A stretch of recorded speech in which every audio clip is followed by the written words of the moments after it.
It's estimated that there were 100,000 service personnel in Orkney during World War I, about 40,000 during World War II.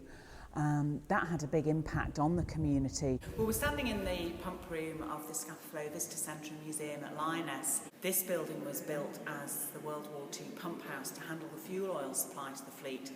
Local people remember it as the island being a hive of activity. There were traffic jams, the roads were filled with sailors walking up from the piers to the cinema, to the theatre, to the canteen. There were lots of fringe benefits to having the Navy on Hoy. The Navy ran a power station long before mains power came to the island. They had repair workshops and facilities.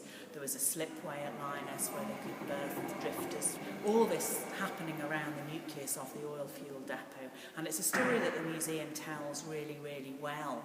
It's housed in some of the original buildings, the pump house itself, the remaining oil storage tank, and we have a boat collection in the building that was built as the boat store for the base. And I think visitors gain an awful lot from being in the atmosphere of those original buildings.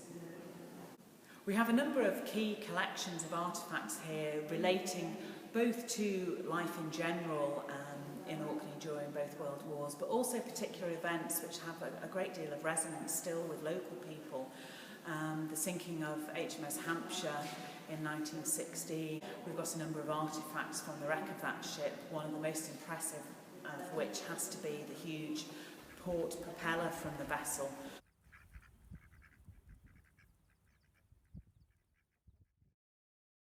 We've got a fantastic collection of recordings of local people speaking about what it was like growing up here during World War II.